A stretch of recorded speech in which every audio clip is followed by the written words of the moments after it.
Welcome to Soccer As We Like It, the Man United edition, and today we're talking about the match between Manchester United and Spurs in the pre-season tour in Shanghai. Well, I'm in London where it is recorded as the hottest day in 16 years with 39 degrees, which is the equivalent of 102 degrees Fahrenheit. So it is really scorching hot.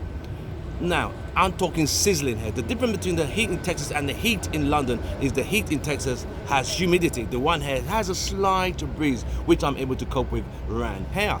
Right, let's get to the match. Right, United started with an unbeaten record of beating everyone in the preseason, the Leeds, the Perths, and Inter Milan. Was this going to be a tougher game with Spurs? Right, they did what they needed to do. A beautiful goal from Archer and Martial in the first half, really clinical, and he did what was required of him, and he scored that goal for United, giving them a 1-0 lead.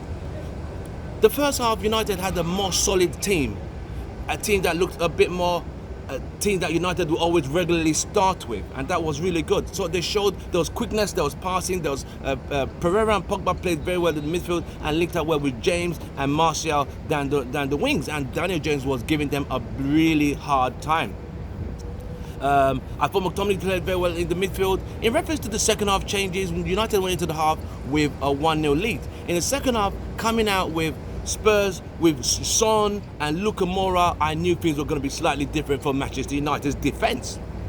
That the defenders would need to be on their toes because we started with Rojo and Smallings at the back, if I remember clearly right. So with Lucas Moura and Son, we know that's a class because isolated was Harry Kane in the first half. In the second half, Luka Moura, as we all know, he scored the equalising goal. A beautiful, well-taken shot from edge of the box, and it was 1-1 to United. It took a deflection, but it was 1-1 the final chance he took, which was 1-1. United, with this change, with Pogba, the second team, with Gomez and Lingard and Mata and who else? There were so many changes that sometimes you can't even keep up with them, you know what I mean? And Fred and Bailly, and unfortunately this is the problem that is so worrying. Bailly's injured again. He just came back from injury. He's going to be injured again. So we're looking at 4 to 5 weeks out again on an ankle injury. And how many times are we going to deal with Bailly injury? He's so injury prone, which is not his fault. I mean, an ankle injury, there's not much you can do about it, and that is the way it happened. And he has been taken off, stretchered off, unfortunately. And we all wish him and hopefully a speedy recovery.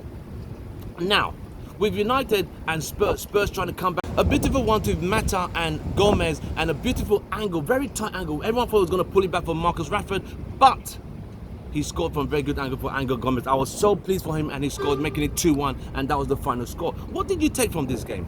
What I took was United still need reinforcements. This team would not progress further than what we did last year. The only difference is the youth are the one energizing the team. I've not seen Rashford has not really improved from last season. Matic has not improved, too slow in the middle.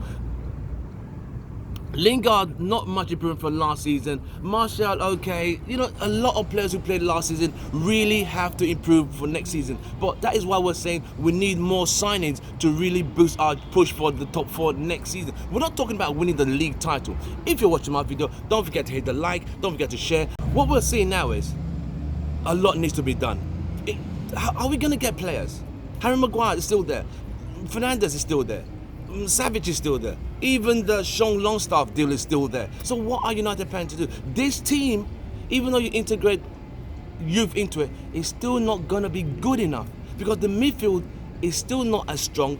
The defense is still slow. So tell me what you think about this game. A 2-1 victory for United on the tour. They've won all 4 games in a row, and it's an opportunity. The only difference I want to say is this time last year when United were in USA, Jose Mourinho told the youth have no chance, which was really sad and poor, just discouraging the youth. But Ole Gunnar has integrated the youth and given them all a chance, which is very, very good.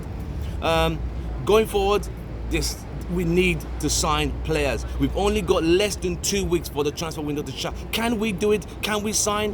What are we going to do? Join me on Soccer As We Like It, the Man United direction, and let's talk about it. From me, it's Tim Russell from Scorching London. It's goodbye and good night. Don't forget to hit the logo to subscribe. Thank you.